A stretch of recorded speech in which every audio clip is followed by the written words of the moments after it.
Maris Racal emosyonal na binasag ang katahimikan sa cheating issue. Nilaglag si Anthony Jennings. He would tell all the people who were close to me that he was single. I would ask him. God knows I asked him. Nagkabalikan ba kayo? He said no. Did you still love her? He said no. He would say things na ako yung gusto niya and all.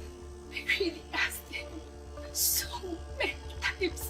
Pero bago ang lahat, kung ikaw ay bago sa aking channel, huwag kalimutan na mag-subscribe at i-click ang notification bell for more trending news. Nagsalita na ang kapamilya actress na si Maris Racal, kaugnay sa inilabas na kontrobersyal na palitan nila ng private message di umano ng co-actor na si Anthony Jennings.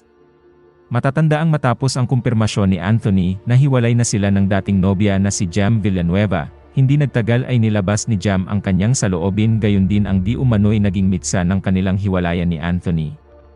Sa video mula sa press con na inilabas ng ABS-CBN News, umiiyak na naglabas ng saloobin si Maris tungkol sa issue.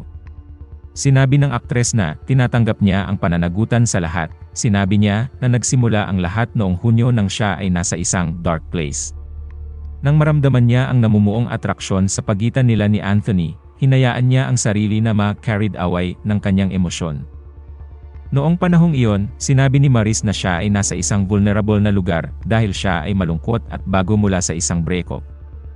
Anthony was very sweet to her, caring and talking sweet things and comforting her. Since the start na everyday sila magkatrabaho, sinasabi ni Anthony na single siya, and since single din daw si Maris that time, pumatol siya. Noong September 8 nag-Italy sila and their relationship went deeper. And still Anthony is confirming na single siya. Birthday niya pauwi sila, super caring pa rin ni Anthony, and that she did a story to appreciate him. Gayunpaman, naninindigan siya na hindi niya alam na kasama pa rin ni Anthony ang dating kasintahang si Jamela Villanueva. Nung Halloween they went out public and they are sweet kiss. Alam niya single si Anthony, but Jam post some MY days and even without names.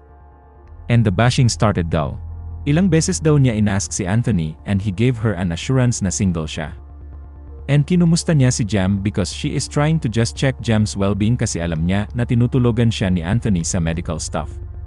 Paulit-ulit din niyang hiniling kay Anthony na maglabas ng pahayag sa publiko na nag-aanunsyo ng paghihiwalay nila ni Jam, ngunit noong nakaraang linggo lang niya ito ginawa. Sabi ni Anthony na he needs time and Maris doesn't want to be pushy and aggregate him. She is sorry and don't want to play victim, but she's sorry in public that we have to see her intimate side, pero ganun daw siya kapag love or like someone.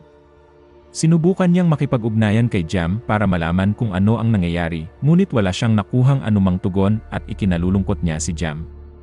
But she said din niya talaga alam, nagkamali siya. Hindi niya alam kung paano mag-move on dito. Sabi niya sa tuwing lumalabas siya pakiramdam niya ay nakahubad siyang babae.